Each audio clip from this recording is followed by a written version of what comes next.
Welcome to my class.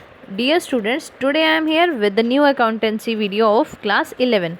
Dear students, in this video we are going to discuss the further concepts of chapter number 2, that is basic accounting terms. The first term we are going to discuss is turnover. Now, what is turnover? The total amount of cash and credit sale during a particular period.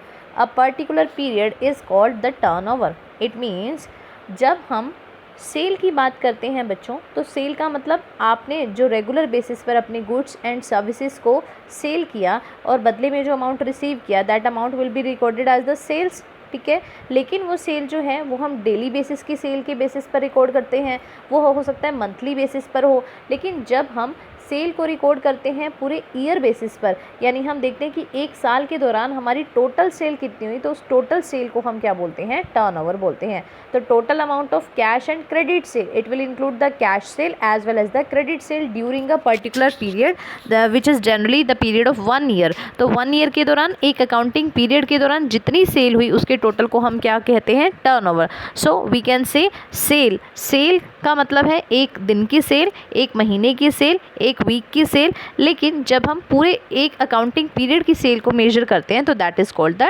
Turnover.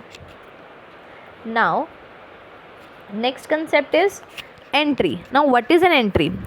Recording of the transaction in account books is called making an entry, or the record of a transaction in the books is called an entry. It means जब भी आप किसी transaction को account books में record कर देते हैं बच्चों, तो किसी भी ट्रांजेक्शन को अकाउंट बुक्स में लिखना या रिकॉर्ड करना ही क्या कहलाता है?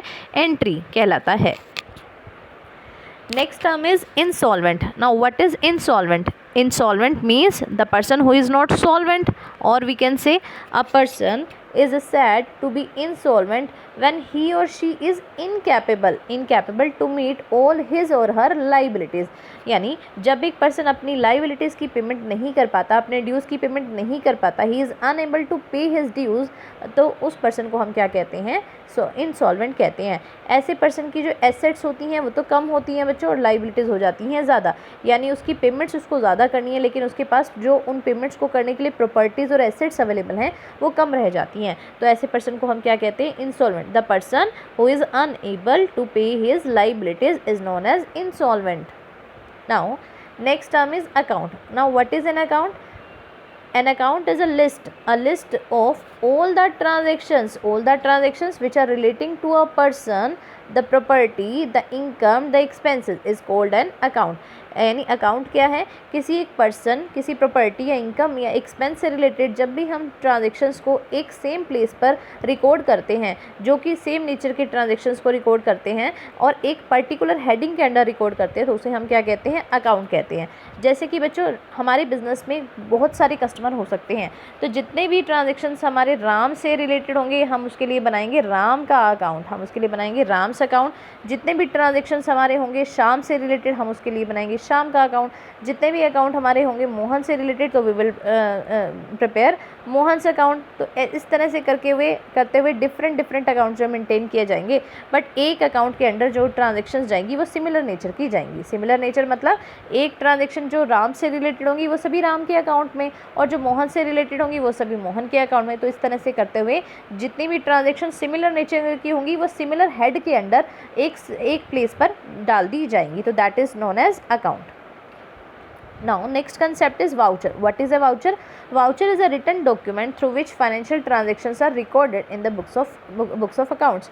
That is voucher. वाउचर क्या है बच्चों? वाउचर एक ऐसा डॉक्यूमेंट होता है जो किसी भी ट्रांजेक्शन के लिए एक प्रूफ का काम करता है. आपके बिजनेस में आप कोई भी ट्रांजेक्शन करते हैं तो सबसे पहले उसका एक वाउचर बनाया जाता है. वाउचर एक फॉर्म की तरह होता है, एक जो है स्लिप होती है, और उस स्लिप के ऊपर एक नंबर मेंशन किया गया होता है. हर एक ऑर्गेनाइजेशन के वाउचर डिफरेंट हो सकते हैं, डिफरेंट डिज़ाइन हो सकता है, और उसके अंदर डिफरेंट पर्टिकुलर्स लिखे हुए हो सकते हैं, बट जनरली इसके अंदर एक नंबर मेंशन किया होता है जिसके बेसिस पर ट्रांजेक्शन्स को बुक्स में रिकॉर्ड किया जाएगा. इस पर एक पर्सन जो कि ऑथराइज पर्सन होता है इस पर साइन करने का, तो उस ऑथराइज पर्सन के सिग्नेचर्स होते हैं, और जो वाउचर्स होते हैं वो किसी भी ट्रांजेक्शन का प्रूफ होते हैं कि ये ट्रांजेक्शन बिजनेस में की गई है. इन्हें संभाल कर रखा जाता है और इन्हीं के बेसिस पर फिर आगे बुक्स ऑफ ओरिजिनल एंट्री में ट्रांजेक्शन्स को रिकॉर्ड किया जाता है. तो वाउचर्स जो है किसी भी ट्रांजेक्शन का ऑथराइज्ड प्रूफ होते हैं. ठीक है, तो हर एक ऑर्गेनाइजेशन के डिफरेंट होते हैं और उनके नाम से छापे जाते हैं. तो ये थी कंसेप्ट ऑफ वाउचर, और इसके साथ ही हमारी आज की बेसिक कंसेप्ट जो है बच्चों यहीं तक हम डिस्कस करेंगे। नेक्स्ट वीडियो में हम फर्दर कंसेप्ट को डिस्कस करेंगे। Thank you students.